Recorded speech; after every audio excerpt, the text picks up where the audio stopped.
This is the Relic Radio Show, old-time radio entertainment still standing the test of time, from relicradio.com. Welcome back to the Relic Radio Show, 60 minutes of radio drama brought to you every Tuesday by relicradio.com. Our first story this week comes from May 8th, 1949. It's Lady in Disguise from Rocky Jordan.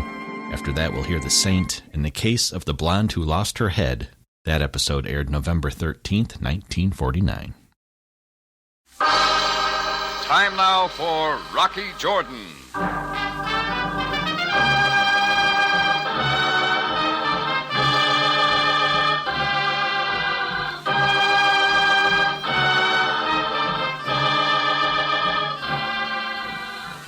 Not far from the Mosque Sultan Hassan in Cairo stands the Cafe Tambourine, run by Rocky Jordan.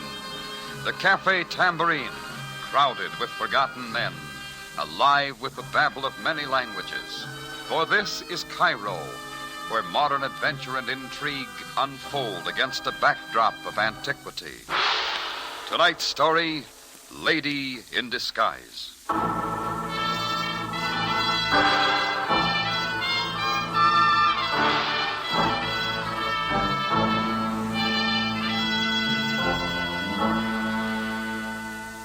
I'd met this Francine a couple of months before through a friend. She was pretty, like the cover page of Vogue magazine you see on the newsstands, even in Cairo. And I guess she liked American company. Anyhow, we hit it off together and did the town a few times. She especially liked to wander through the Mouski bazaars and argue with the excited rug peddlers. When she told me she was leaving Egypt for France, we just said goodbye, and that was that. But when my phone buzzed with a long-distance call from Marseille that afternoon, I'll admit my heart skipped a beat. Rocky, darling! Hello, Francine. Can you hear me? Oh, clear as a bell. Save the bells for tomorrow night. I will be there to ring them with you. You'll be in Cairo, Francine? Yes. Now, darling, don't tell me you have a date for that night. For you, lady, I'd break a date with Cleopatra. When do you get in? Evening sometime. Give me a chance to fresh up and meet me at the Hotel Anton. About 8:30, eh? Sure. How long you be here? Darling, if we talk any longer, I will not have enough money left to pay for my plane ticket. 8:30 then? It's a date, Francine. Au revoir, darling.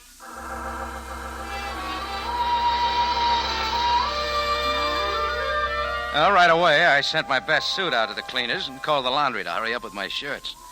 I was feeling so good that morning, I decided to open up the Tambourine early before the help got there. I'd hardly unlocked the front door before the parade started. It was headed by a familiar egg-shaped Egyptian in elevator shoes and an elongated tarbouche on his head to bring him up to his idea of a big politician. Bringing up the rear was a big Senegalese and various native ward healers. The egg-shape walked up to me and kept right on coming. Step to one side, Jordan. Keep your fez out of my face, Kafar. Kafar Bey to you now, Jordan. Very important man, huh? Certain people have learned to respect me, yes. Jordan, you and I had certain difficulties when you first came to Cairo. You were most uncooperative. Take it someplace else, Kafar. You tried to keep me out of business, but I'm still here. I'm well aware that you won that round, Jordan. However, many things have changed since then. I intend to impress you with that fact. Get to the point. What brought you here? My new official capacity as building inspector. Hold it, Kafar. This place passed inspection 6 months ago, and you know it. Many things change in 6 months. It is possible I will have to condemn this building. Anything to throw your weight around, huh? Don't try it, Kafar. Mashish. Alwa, Kafar Bey. See that the tables and chairs are moved from that spot. Get the men busy immediately. At once. Arak, Joseph, Marulanda. All right, that's all, Kafar. You will not interfere, Jordan. I have authority. Not without a search warrant. Show it or get out, quick. Oh, you are learning, are you not? Continue, Mashish. Your command, Kafar Bey. Now, remove that section of the floor. What do you think you'll find there? Termites, perhaps. He's getting you in trouble, Mashish. Am I making myself clear, Jordan? Yeah, I get the idea, but what do the police think about this? Kafar Bey does the thinking.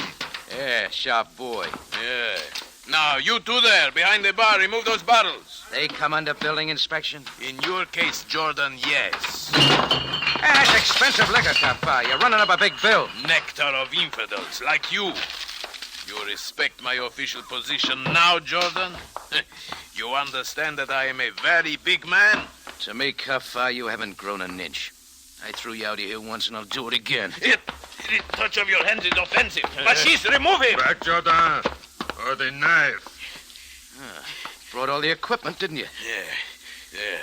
Now, Jordan, we will withdraw in our own way. What about my tambourine? It is in very bad shape. Yeah. Perhaps I will condemn it. Perhaps not. That all depends on you. See you later, Kappa, when you don't have 6 other guys with you. Is that a threat, Jordan? I'll go you one better. It's a promise. Kafar followed his stomach out the door, trailed by the Senghalese and the rest of the entourage, Indian style. Just in case some of them came back and I had to wrap a few heads, I spotted for my gun under the cash register at the front of the bar. It was gone.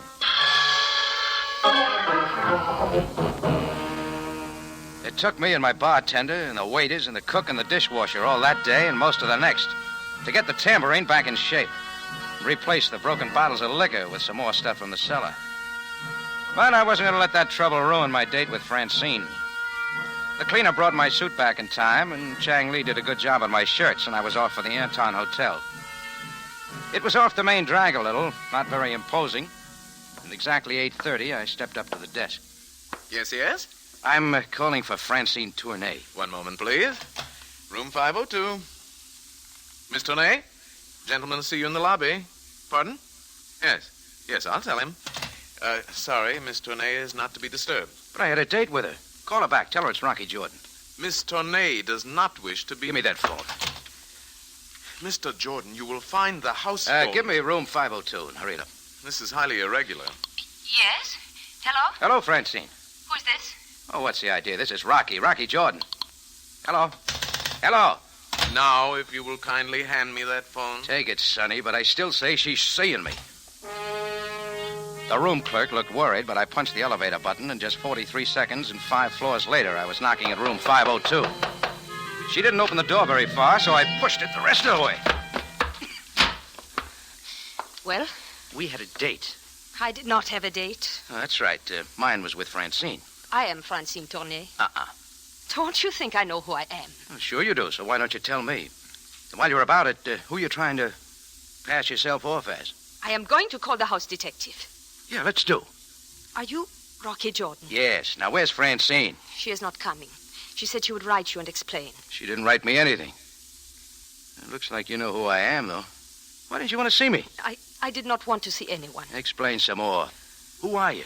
I am Marna Zenda. You got a passport, Marna? Francine's passport.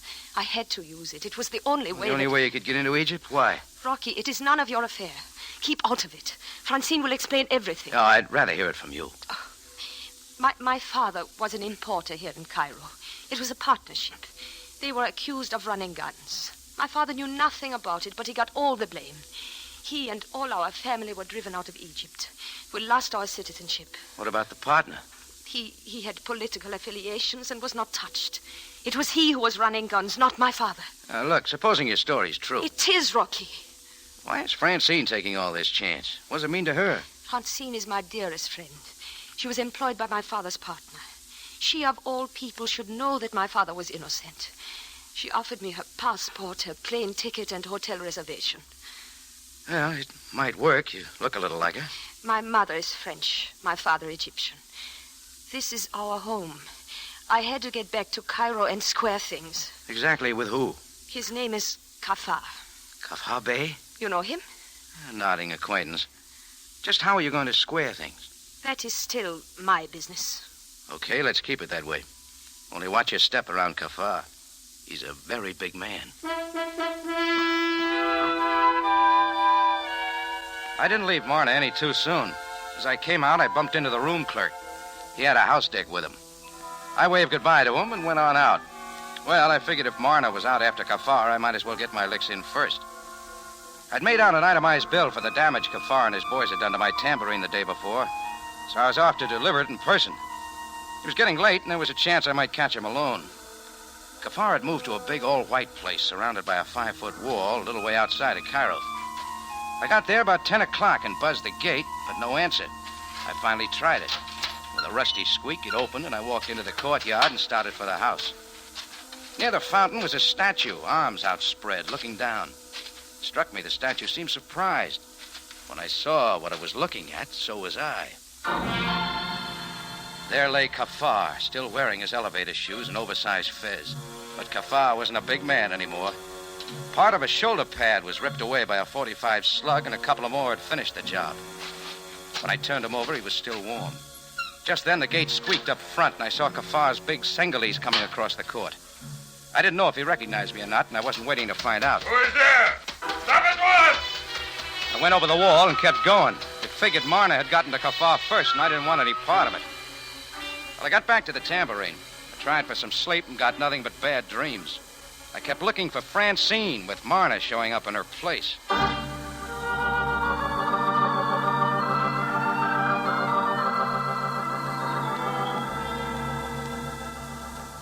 The next morning, when I came down to my office, I found a letter on the desk. Airmail special delivery from Marseille. Yeah, it was from Francine. Dear Rocky, I hope and trust that this letter reaches you before our date. You see, I won't be coming to Cairo this time. A very dear friend of mine, Marna Zandar, is using my passport and accommodations. She will also be using my name while in Cairo. This must seem very strange to you, but there is no other way for Marna to get into Cairo, and this is most important to her. Please, Rocky, do not interfere, for her sake and for mine. You can understand why I did not think it best to call and tell you this by phone. When we see each other again, I will explain everything. Sorry, darling, signed Francine. Good morning, Jordan. Coming in the door, flanked by two of his uniformed men, was Captain Sam Sabaya, Cairo Police. You have no greeting, Jordan? Yeah, sure. Sit down. Have some coffee, Sam.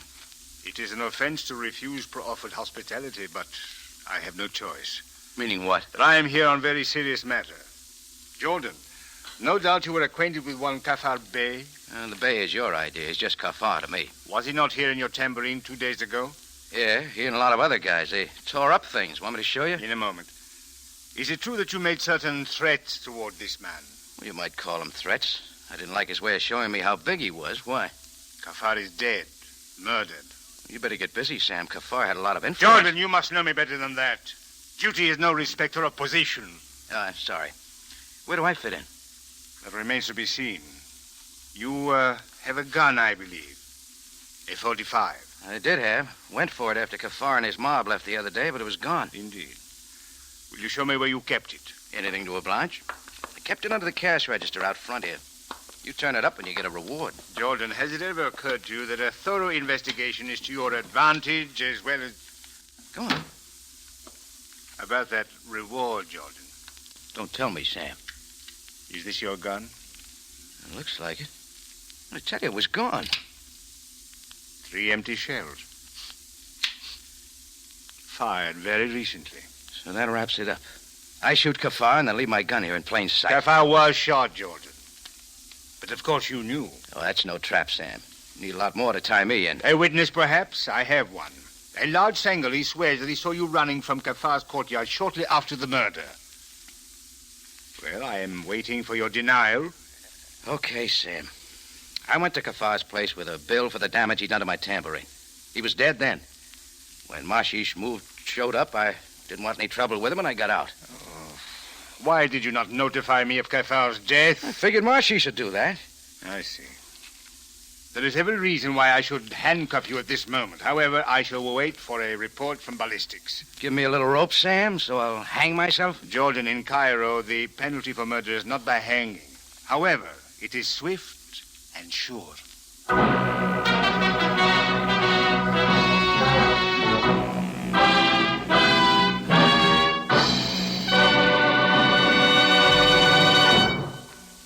You are listening to Lady in Disguise, tonight's adventure with Rocky Jordan.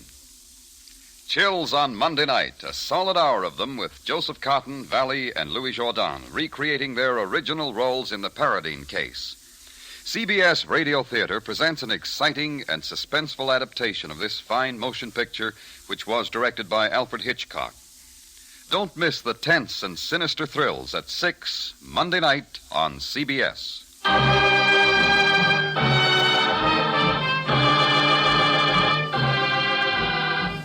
Now we return you to Cairo and tonight's adventure with Rocky Jordan, Lady in Disguise.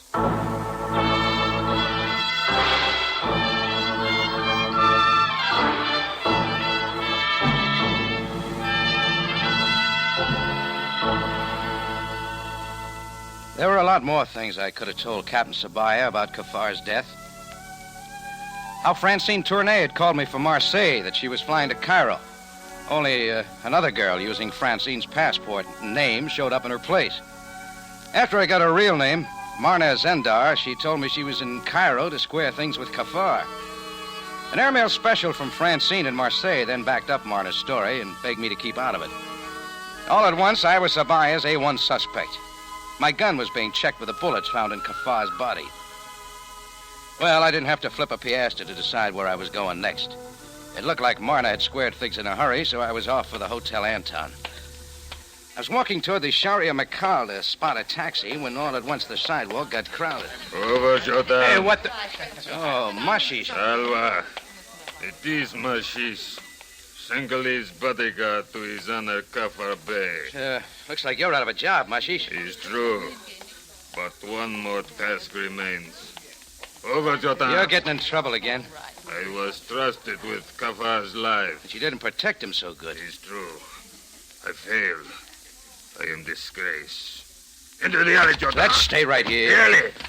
Okay, Mr. The Alley. Now, what's on your mind? The death of my master. Well, you act like I did it. I saw you. You kill him. Now you die. Oh, that knife again. Drop it, Mashish. You let go my arm. You was good with a gun. Maybe you shot Kafar.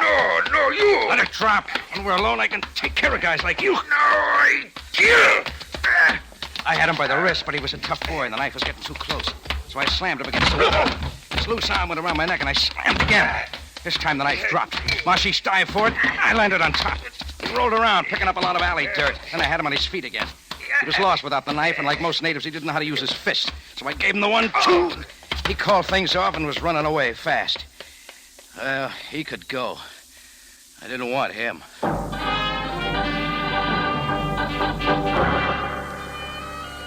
It took me another half hour to get back to my place and throw on some clean clothes. This time I got to the Hotel Anton without any trouble. The room clerk was still holding his own. Yes, sir? Rocky Jordan to see Francine Tournay. That is impossible, Mr. Jordan. Come on, get her on the phone and hurry. That, too, is impossible. Miss Tournay is not here. Where is she? I really couldn't say. As I recall, Mr. Jordan, Miss Tournay had no desire to see you. Oh, cut it, Sonny. She doesn't need your protection. Mr. Jordan, Miss Tournay is not here. She checked out. She's taken her luggage with her. She's no longer registered here. Now, do I make myself clear? Not quite. Where did she go? Uh... Pound note help? It's most irregular. Take it or leave it. She left for the airport not more than a half hour ago.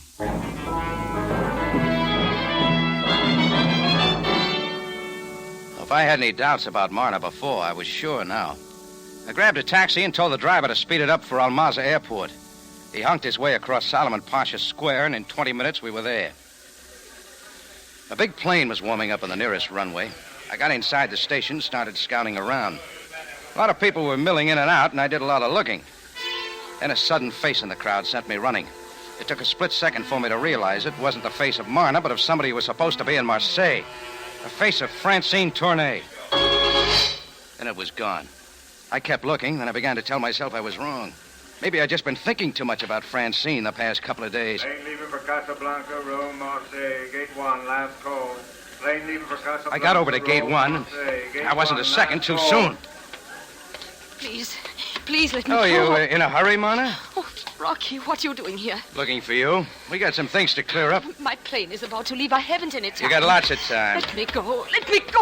Oh, you call a guard? Go ahead. There's lots of them around. We'll talk about the passport you're using. No, please. They're closing the gate. Stay here, Marna. But I've got to get on that plane. But not now, you won't.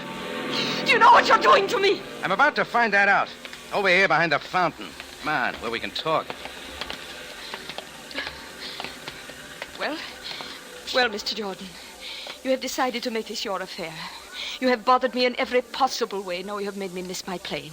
What more do you want? I won't ask you how you lifted the gun for my cafe. That's not important. What gun? The one you used to kill Kafar and planted back on me.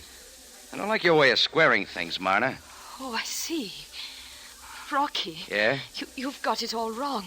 I did not kill Kafar. Too late for that. You're trying to get out of Cairo fast, sort of tripped you up. I will admit I was frightened. When I learned of Kafar's murder, I was afraid I would be blamed. The authorities would soon find out who I really am. Well, you wouldn't want that, would you? Rocky, you of all people should know that I would not kill Kafar. Tell me real slow. I did tell you. I came to Cairo to clear my father's name. The minute I found the one man who could do that, would I kill him? It's one I can't answer. Now that he is dead, no one can help me, not even you. And Francine told me you would understand. Sure, I'm to understand a murder that's pinned on me. Maybe you had other reasons. How do I know your story's true? Rocky, at what time was Kafar killed? It was about 10 o'clock when I found him. He hadn't been dead long. I could not have been there. From the moment I arrived at my hotel yesterday evening, I never left there till this morning. You expect me to believe that? Ask whoever you like. The doorman, the bellboy, the room clerk, the waitress in the restaurant. All right, we'll do that. Come on, Marna. And that's what we did. Marna stayed with me, and we went back to the Hotel Anton. I had a lot of conversations. First, I talked to the doorman. I remember this lady well, sir. She arrived in the airport bus at 7:30. I was on duty until 11. She did not come out this door. After that, we went over to the desk and had a chat with my friend, the room clerk. Yes, I'm certain she did not leave the hotel last night. As a matter of fact, I talked to her on the phone shortly after you left her room. We have certain regulations, you know. Well, if he was looking for another pound note, he didn't get it. Next, we looked up the waitress in the hotel restaurant. Sure, I remember her. No tip. She came in at 9 o'clock and stayed too long. Lamb chops with no potatoes. Reducing, I guess. Well, the bellhop told me he'd taken ice water to a room at 10 o'clock, right on the nose. I talked to a few others, but they all came up with the same answer. Well, do you believe me now, Mr. Jordan? A lot of people would have to be lying. That is not likely, is it? Maybe not. Marna, if you're smart, you'll check in here again. Wait around a couple of days. But being in Cairo is dangerous for me. Not as dangerous as running away. You are so thoughtful of me, Mr. Jordan. But as long as you are running things, I'll be here.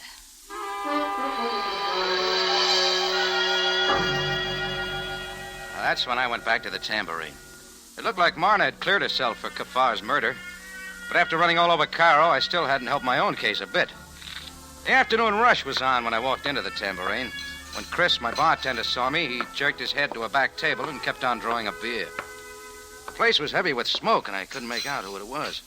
As I went back, it dawned on me like a camera fade-in. Again, the face of Francine Tournay. Rocky, darling. It's really you, Francine. But of course, mon chéri. I've been looking everywhere for you. At the airport? You saw me there? Why did you not say something? I tried to, but you were gone. Are you not glad to see me, Rocky? Oh, sure, Francine, sure. Did you get my letter, eh? It's right here in my pocket. Said you weren't coming to Cairo. A woman can change your mind, n'est-ce pas? Yeah, but your passport. Well, I decided if Marna could get in on somebody else's passport, so could I. So here I am. Oh, when'd you get here? Today, at noon. Does it matter? Francine, your friend Marna's in trouble. Yes, I know. Poor Marna. I saw her last night. She gave me a big story about coming to Cairo to square her father's name with Kafar. It is true, Rocky. Marna's father was convicted of running guns, and his whole family lost their citizenship. Kafar was his partner, and doing it all. When I found that out, I quit his employ and went to France with Marna. I only wanted to help her. You did? She was very bitter, but I had no idea it would come to this. I didn't dream that she... Did she kill him, Rocky? I don't know.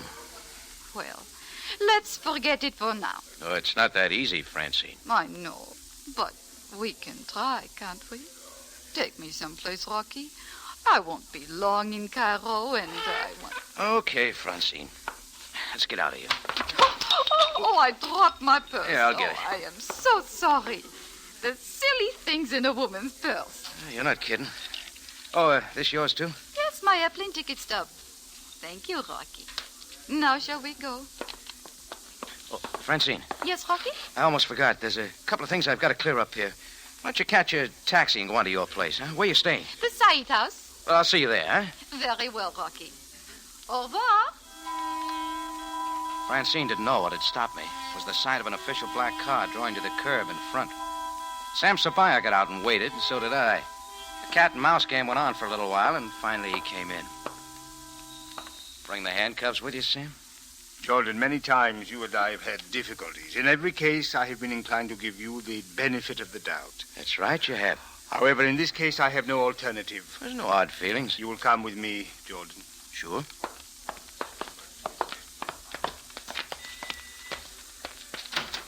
Oh, front seat, Sam? Where's the rest of you boys? I prefer it this way. Get in, Jordan. Is there anything new I don't know? The gun I found in your cafe this morning, you still say it is yours? I won't argue. I have a report from ballistics. It is the same gun which killed Kafar.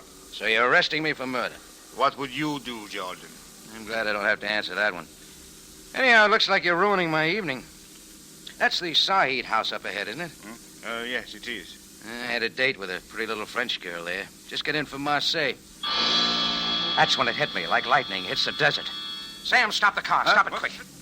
Jordan, what are you doing? Come with me, Sam. Get back in the car! It's holding you, Sam. Come on. I barreled into the lobby of the Said house with Sam trailing close behind.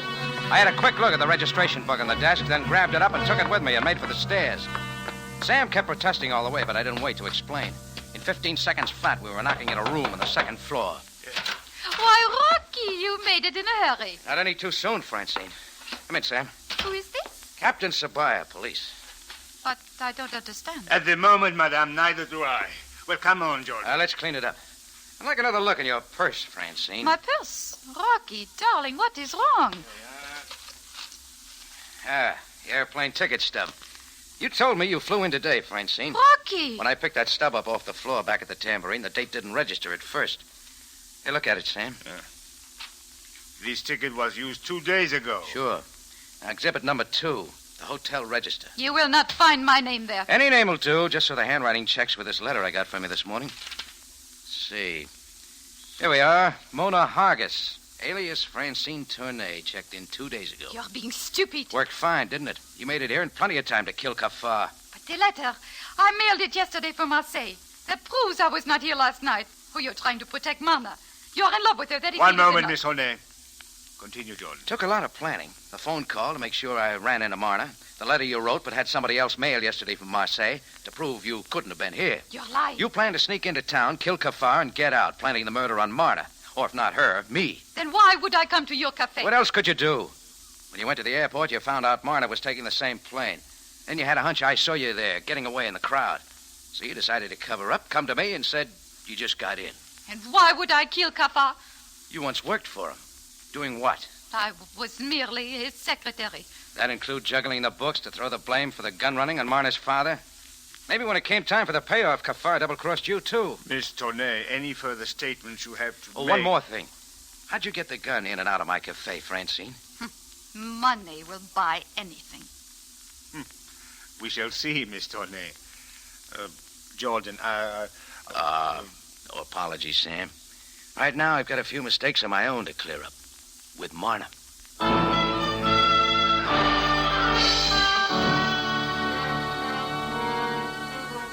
Well, when Sabaya finally got the full story out of Francine, it checked pretty close with mine. That cleared things for Marna Zandar and her family, and they were permitted to return to Cairo. And I finally had my date. Francine was tied up, shall we say. So Marna and I did the town. That suited me. She liked Americans, too.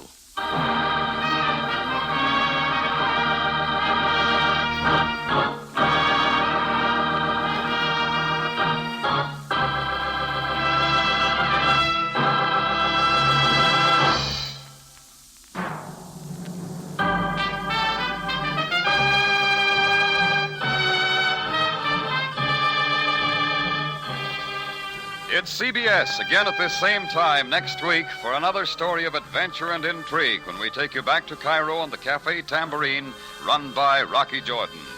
Jack Moyles plays the title role with tonight's story by Larry Roman and Gomer Cool. Rocky Jordan is produced and directed by Cliff Howell with original music by Richard Arant. Larry Thor speaking. This is CBS, the Columbia Broadcasting System.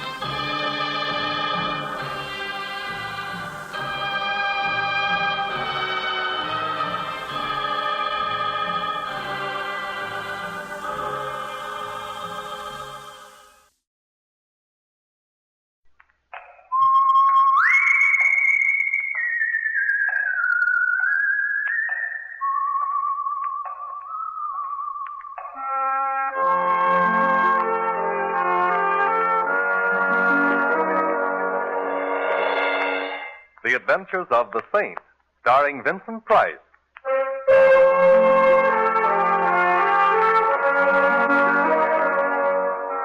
The Saint, based on characters created by Leslie Charteris and known to millions from books, magazines, and motion pictures. The Robin Hood of modern crime now comes to radio, starring Hollywood's brilliant and talented actor Vincent Price as the Saint. Taxi! Taxi! 4500, Sutter, please. It's kind of late, ain't it? Yes, it is.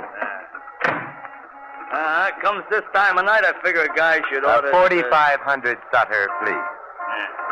Mind you, I don't like to get personal, you Driver. know, but, yeah? Of all the cabs in San Francisco, most of them operated by drivers who mind their own business. Why did I have to get your cab? Well, I like. Who are you going to see at 4500? My name is Simon Templar. I'm 6'1" tall, and I have a birthmark on my right shoulder blade. My income for last year That's was... all right, evading the question, huh? I give up. I'm going to visit a man named Clarence Quigley. Clarence Quigley? Clarence Quigley. You going to see this alleged Clarence Quigley Look, about... he's got a collection of paintings. I like to look at paintings. Maybe that will seem odd to you, but... Oh, come now, no temper. Now, if I was your wife, you'd have to do better than that, you know. Oh. So how much do I owe you, and go away? So would you think I was soaking you if I suggested $3? I would. As one man of the world to another, let's make it $3 anyway. Let's just be yokels and make it 50 cents. Here you are. Well, Hey, is that blonde giving you the eye or me? Blonde? Yeah, the one coming down the street towards us. Oh, yeah. Best foot forward. I never saw her before in my life. Ellsworth, dear. Oh, Ellsworth, dear. I beg your pardon, but that's my neck you've got your arms around, Miss... A man named Clarence Quigley, huh? Driver, stop heckling. Look, Miss, whatever your name is, the way you're strangling me is a pleasant way to be strangled, but... Ellsworth, dear. You sound so cold. I'm not Ellsworth, dear. I think I can honestly say I have never been Ellsworth, dear. You're not? No. Oh, I'm sorry. I thought you were. Or maybe I just hoped you were. Don't you know Ellsworth, dear, when you see him? No, I don't, I guess. But, I saw you, and then the name came to me, so I thought... who is Ellsworth? I don't know. Well, I suppose a certain amount of confusion about who or what Ellsworth is understandable, But that but... isn't the worst. It isn't? No, you see, not only don't I know who Ellsworth is, but Yes? I don't even know who I am.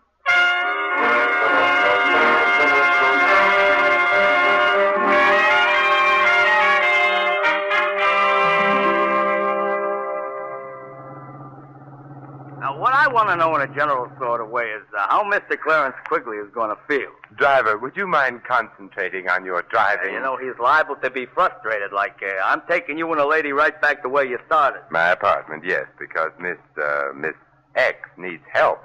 Oh, I feel as though I'm imposing on you, Mr. Tim. Nonsense. The hour's late. You couldn't very well go wandering about the streets indefinitely. Especially in that hat.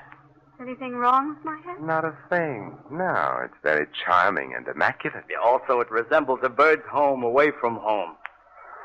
Well, mister, we have returned from where we went away. Good. Miss X? Thank you.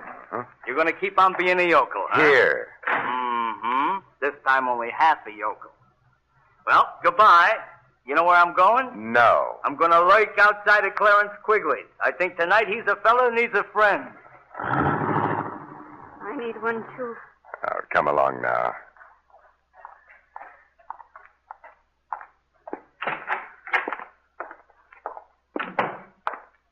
There you go. Now, take your hat off and make yourself comfortable. All right.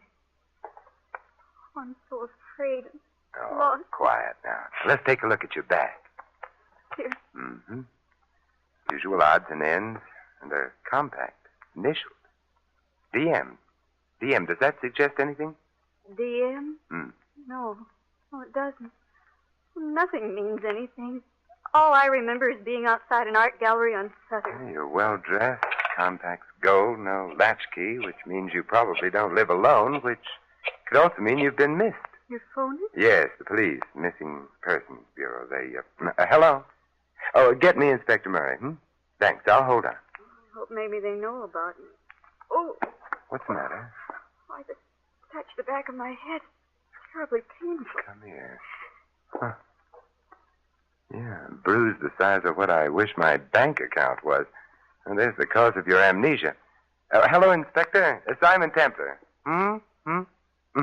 Inspector, your language is deplorable. Inspector, I'm looking for someone, a blonde. Inspector, no. No, well, maybe, but not tonight. At any rate, the girl I'm looking for is around 22 years old, blonde hair, blue eyes, height 5'3" or thereabouts, wearing a street suit, brown-white blouse with ruffles at the neck and... What? Oh, you're looking for her, too. Her name's Dorothy Moore. Why do you want her? Oh, I see. Then I guess you've got priority. Goodbye. They want me. Yes, so it seems. Because I've been reported missing. Partially that. What else do they want me for? Murder.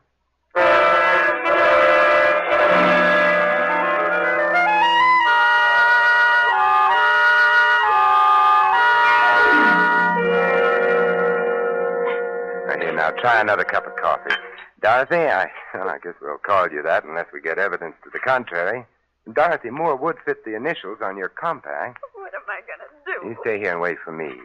Where are you going? Well, from the information I've been able to get on the phone, your guardian, a man named Matthew Schreiber, was shot and killed earlier this evening. You disappeared. That's all the information in the public domain at the moment. I'm going to look for more. At my house? Yes. Or shouldn't you turn me over to the police? Well, actually, I don't really know that you are Dorothy Moore. I'd like to know a little more about the murder itself before coming to any decision. You mean you want to help me? Yes.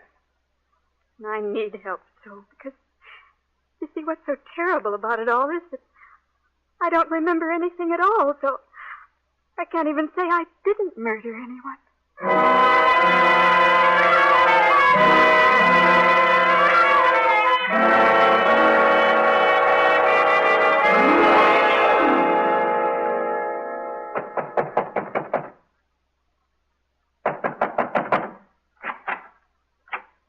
Hello. Hello. Well, it's been fun meeting you. Goodbye. Now, wait a minute. Don't shut the door. Why not? I'm coming in. Oh, all right. I hate to seem prying, but who are you? Simon Templar. An attractive name, much more distinguished than mine. Oh, what's your name? Walters. Not the most glamorous name in the world, but I'm a butler, so I bear up. Good.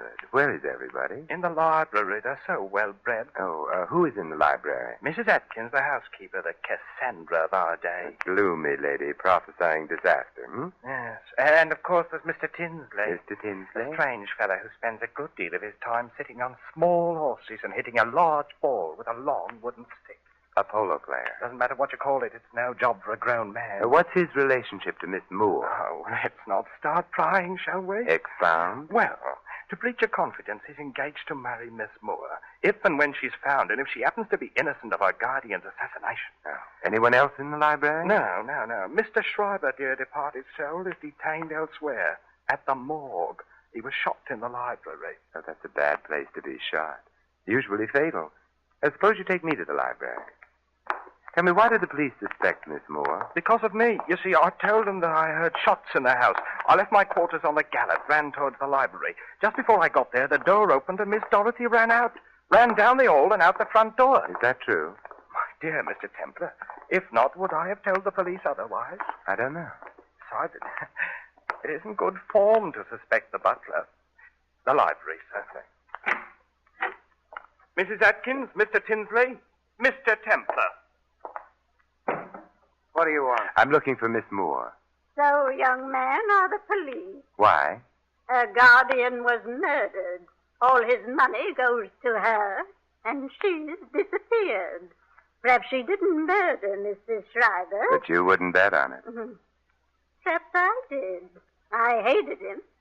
Perhaps Mr. Tinsley there did. Now look here. Isn't he priceless? Now look here. Such a typical phrase.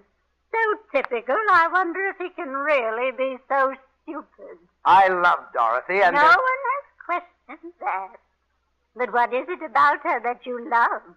The money she was to get when Mr. Schreiber died? The money you wouldn't have got if you'd married Dorothy against Mr. Schreiber's wishes? Mr. Schreiber didn't approve of the marriage? He hesitated about it, but we were working on him. And then became impatient. Now, look here. There You have... goes again. I resent that. Good. It's now on record that you resent it. How about Walter? Walter? Yes, what motive would he have? What makes you think he has one? Oh, I'm the hopeful type. Walters is a man with a criminal past. Whether or not he got tired of his upright life here, I cannot say. But it wouldn't surprise you. What may surprise both of you, however, is an odd fact. Dorothy Moore is suffering from total amnesia. Amnesia? What do you mean? She remembers nothing of her past, herself, neither name nor habitation. How horrible. How convenient. Wait a minute. How do you know that? Why get around? Well, then you must know where she is. You've got to tell me. Mr. Tinsley is now being the ardent lover. I can't tell you. Why? Well, whoever shot Schreiber, there's very little doubt that Dorothy saw the killer, but Dorothy doesn't remember. The killer, therefore, would have an urgent interest in getting hold of Dorothy before she did remember, and making sure that she would never remember anything again. Well, good night, you lovely people.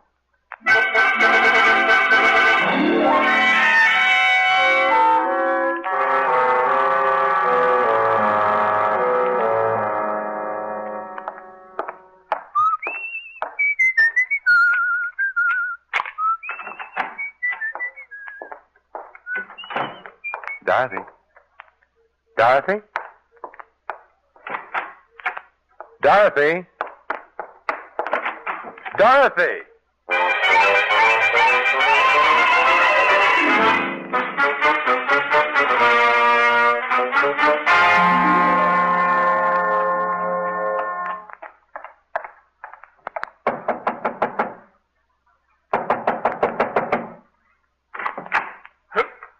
Oh, you again. It's me again. Did you like the place so much the first time? Where's Dorothy? Miss Moore? Yes, did she come back here? Back? From where? She was at my apartment. When I got there, she was gone. Oh, she did come back here. She didn't ring. Let's find out. Tinsley and Mrs. Atkins still around? Mrs. Atkins has gone up to bed, I think. As for Mr. Tinsley, I imagine he's sampling the whiskey. We'll find out. Tinsley, What? Oh, it's you. Yes, where's Dorothy? You're the one who knows. I'm the one who knew. Did she come back here? I haven't seen her. Walters, where's Mrs. Atkins' room? This way, sir. Come along, Tinsley. I'd like both of you in sight. If you insist. Mrs. Atkins will not be pleased at having her sleep interrupted. I'm not pleased either. This is her room, sir. Oh, thanks.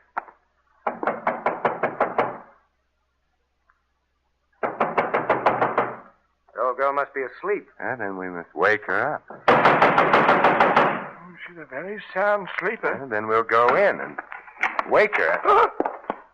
Wow. How do you like that? Mrs. Atkins. Strung up to a beam. Anyone got a knife? Yes, here you are. Now, we'll cut the rope and get her down. The bed's over there. Uh-huh. Well, that's that. She dead? She's dead. Poor old girl. Although, you know something? What? She must have killed the old man. Schreiber, I mean. Then she committed suicide. In remorse, I mean. For heaven's sakes, Templar, stop playing with that rope. This is a very interesting rope. Is it? Why? Because it proves, you see, that she didn't commit suicide. She was murdered.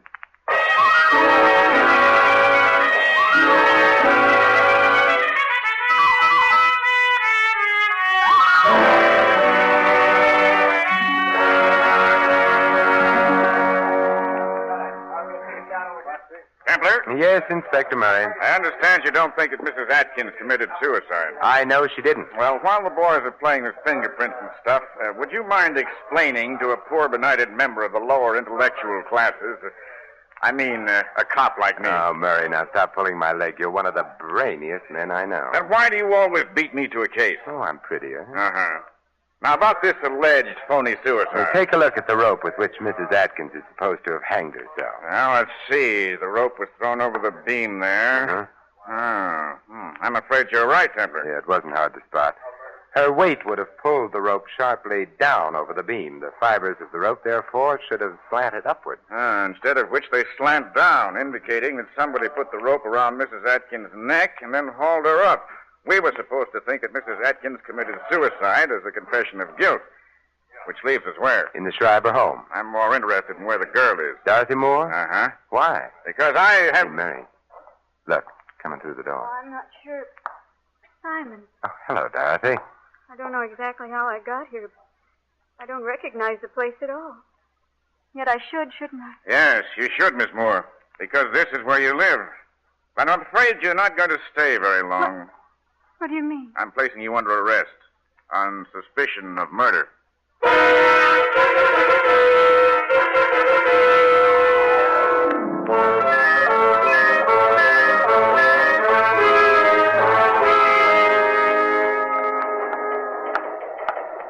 You know, I love police headquarters. They're so romantic. Uh-huh.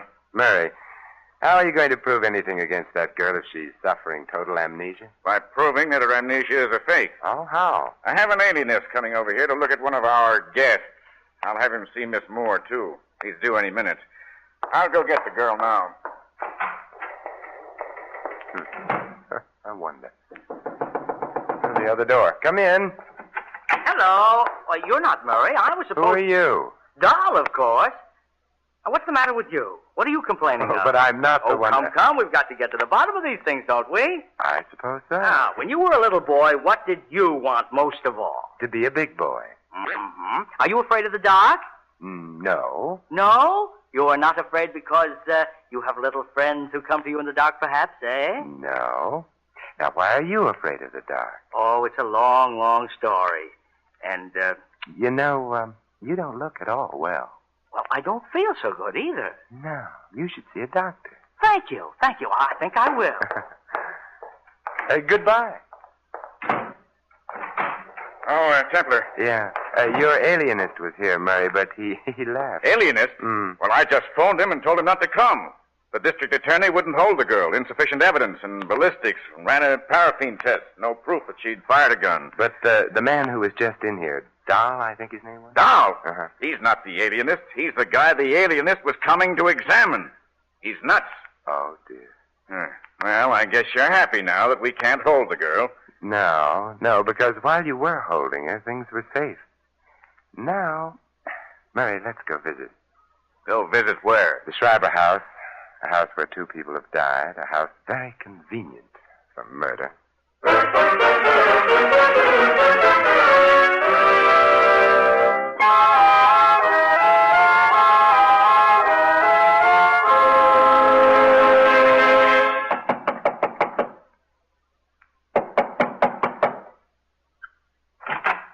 Yes? It's no Oz, Walters. We're coming in. Yes, sir. Dorothy's home? Yes, sir. She got here when? 10 minutes ago, perhaps. Well, we'll go to the library. Yes, sir. She got here 10 minutes ago, and then? She sat in this room for a few minutes, made a phone call, and went up to bed. She tried to phone you, Mr. Templar. I'll wake her up and get her down here. Hold on. Tinsley around? In the guest room, playing solitaire, I think. Get him down here, too. That I will, And sir. Walters. Yes? You come back, too. Sure. Having fun, Templar? I don't care very much for this stage of any case, but What are you doing with that telephone? hiding it under the couch here. Are you being subtle again? Again? Oh, you flatter me.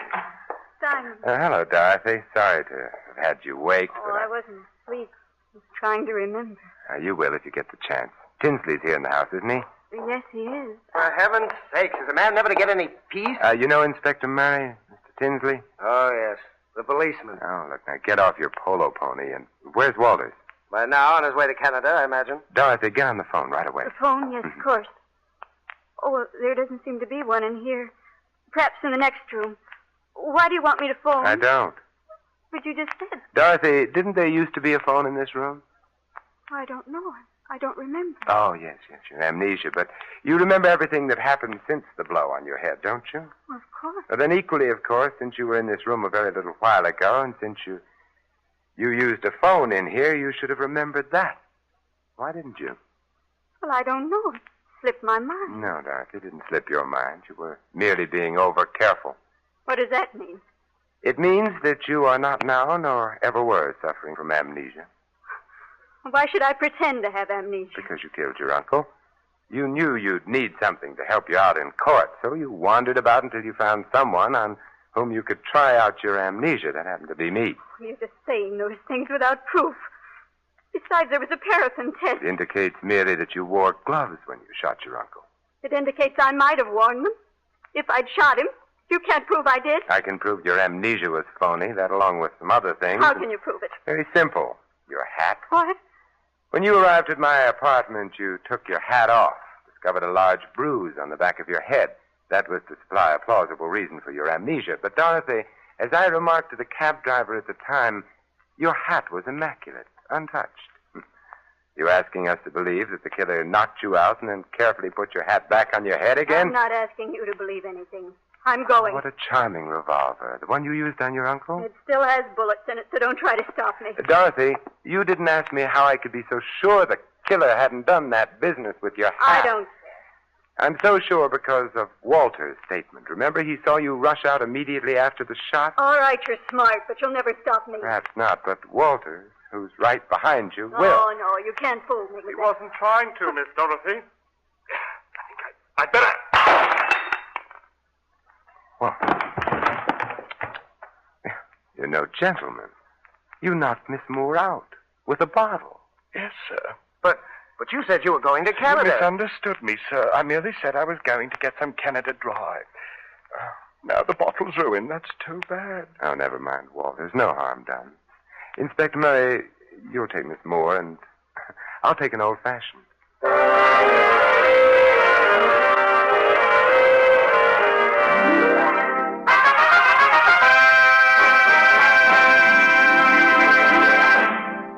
You have been listening to another adventure of the Saint, the Robin Hood of modern crime. And now here is our star, Vincent Price. Ladies and gentlemen, next week most of you will be enjoying a wonderful Thanksgiving dinner. And while you're eating your Thanksgiving turkey and counting your blessings of the past year, think. Think for a moment of the millions of people who don't get enough to eat.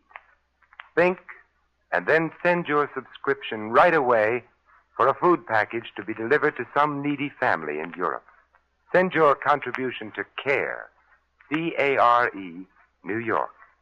This is Vincent Price inviting you to join us again next week at this same time for another exciting adventure of the Saint. Good night.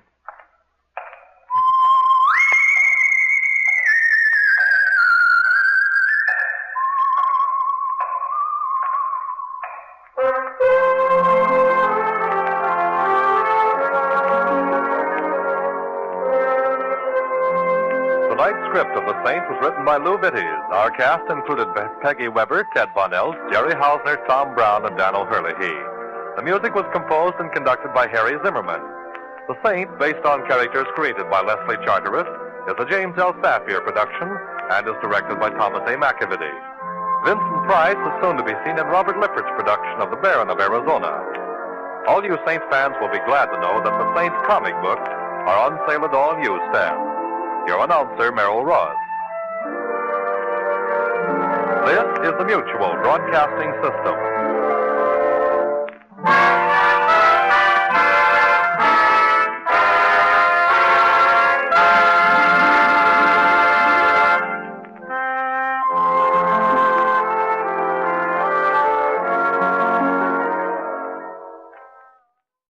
That's it for this episode of the Relic Radio Show. You can find past episodes, more from The Saint, more from Rocky Jordan, all the other podcasts, and our shoutcast stream at relicradio.com.